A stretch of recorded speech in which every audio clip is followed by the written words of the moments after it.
안녕하세요. 지금부터 자기 비파계 검사 기사 해설 강의를 시작하겠습니다.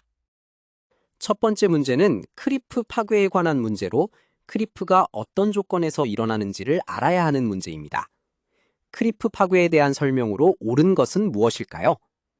여기서 정답은 4번. 고온에서 일정 하중이 장시간 작용할 때 변형이 서서히 진행되어 발생한다는 것입니다.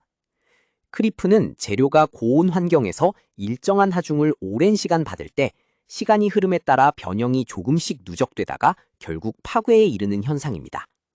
온도가 높을수록 하중이 클수록 작용 시간이 길수록 크리프 변형은 더 빠르게 진행됩니다. 발전 설비의 고온 배관이나 가스터빈 블레이드처럼 오랜 시간 열과 힘을 동시에 받는 부품에서 특히 중요하게 다루어집니다. 단시간에 충격 하중이 반복되어 순간적으로 일어난다는 설명은 충격에 의한 취성 파괴를 말한 것으로 크리프와는 전혀 다른 현상이며, 저온에서 반복 응력으로 결정립계가 미끄러져 발생한다는 설명은 크리프가 고온 정하중 현상이라는 기본 조건과 어긋납니다.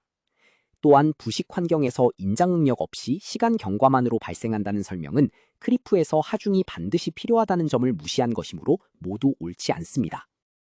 두 번째 문제는 전자 스페클 간섭법에 관한 문제로 레이저를 이용해 미세 변형을 검출하는 기법을 알아야 하는 문제입니다.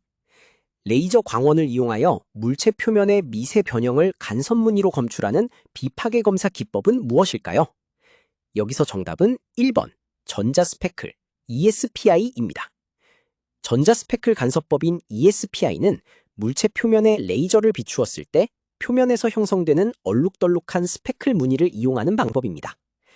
물체가 하중이나 열을 받아 미세하게 변형되면 이 스페클 무늬가 변하고, 변형 전후의 무늬를 간섭 원리로 비교하면 눈에 보이지 않는 아주 작은 변형까지 무늬 형태로 나타낼 수 있습니다.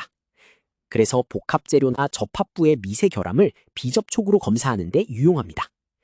자속 누설 검사는 결함에서 새어나오는 자기적 누설 자속을 이용하고, 와전류 탐상 검사는 도체에 유도되는 전류의 변화를 이용하며, 적외선 열화상 검사는 표면에서 방사되는 적외선을 이용하는 방법으로 이 세 가지는 모두 레이저 광원이나 간섭 무늬와는 관계가 없으므로 옳지 않습니다.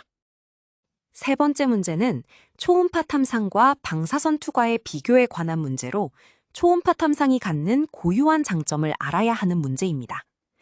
초음파 탐상 검사가 방사선 투과 검사와 비교하여 갖는 장점으로 옳은 것은 무엇일까요? 여기서 정답은 4번. 면상의 미세한 균열에 대한 검출 감도가 높다는 것입니다. 초음파 탐상은 재료 속으로 보낸 음파가 결합면에서 반사되어 돌아오는 신호를 이용합니다. 특히 두께 방향의 수직으로 놓인 면상 균열, 즉 판판하게 벌어진 균열은 음파를 강하게 되돌려 보내기 때문에 방사선 투과보다 검출 감도가 훨씬 뛰어납니다. 반면 검사 결과가 필름으로 영구 기록되어 재판독이 쉽다는 것은 방사선 투과의 장점이며 초음파는 그렇지 않습니다. 기공이나 게재물 같은 최적 결함의 형상을 명확히 판별하는 것도 투과 영상을 얻는 방사선이 더 유리합니다. 또한 초음파는 탐촉자 조작과 신호 해석에 검사자의 숙련도가 크게 작용하므로 숙련도에 관계없이 결과가 일정하다는 설명은 오히려 초음파의 단점을 장점으로 잘못 말한 것이어서 옳지 않습니다. 안녕하세요. 지금부터 자기 비파계 검사 기사 해설 강의를 시작하겠습니다. 첫 번째 문제는 자개 속 도선이 받는 힘에 관한 문제로 힘과 자속 밀도, 전류, 길이의 관계를 알아야 하는 문제입니다. 자속 밀도 B의 자개 속에 자개와 직각으로 놓인 길이 L의 도선에 전류 I가 흐를 때 도선이 받는 힘 F의 크기를 옳게 나타낸 것은 무엇일까요? 여기서 정답은 4번. F는 B 곱하기 I 곱하기 L이라는 것입니다. 자기장 속에 놓인 도선에 전류가 흐르면 도선은 힘을 받는데, 이 힘의 크기는 자속 밀도 B와 전류 I, 도선의 길이 L을 모두 곱한 값인 F등호 BIL로 주어집니다. 즉 자속 밀도가 클수록 전류가 셀수록 도선이 길수록 도선이 받는 힘도 그만큼 커진다는 뜻입니다. 이 관계는 전동기가 회전력을 얻는 기본 원리이기도 합니다. 나머지 보기들을 보면 전류나 길이가 분모로 들어가 있는데, 이렇게 되면 전류나 길이가 커질수록 힘이 오히려 작아진다는 뜻이 되어 실제 물리 현상과 맞지 않습니다. 세 양이 모두 커질 때 힘도 함께 커져야 하므로 올바른 식은 세 양을 모두 곱한 F 등호 BIL이 됩니다. 두 번째 문제는 자화 방법 선정에 관한 문제로 반자개를 어떻게 다루어야 하는지를 알아야 하는 문제입니다. 시험체의 자화 특성을 고려한 자화 방법 선정 시 유의사항으로 옳지 않은 것은 무엇일까요? 여기서 정답은 4번. 가능한 한 반자개가 크게 생기도록 자화한다는 설명입니다.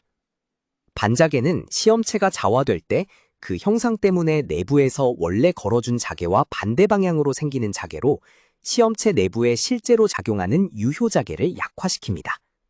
따라서 충분한 자화를 위해서는 반자개를 가능한 한 작게 억제해야 하므로 반자개가 크게 생기도록 자화한다는 설명은 옳지 않습니다. 나머지는 모두 올바른 선정 원칙입니다.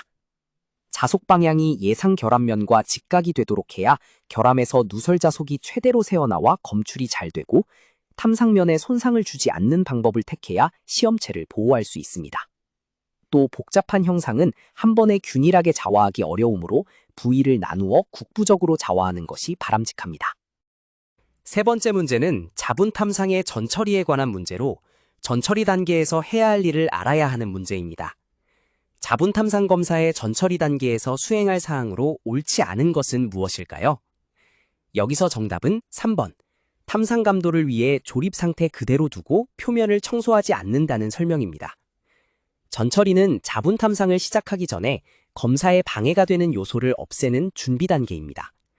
표면에 기름때나 오염물, 도료가 남아있으면 자분이 엉뚱하게 붙어 결함 지시를 가리므로 깨끗이 제거해야 하고 검사를 방해하는 부품은 분리해야 합니다.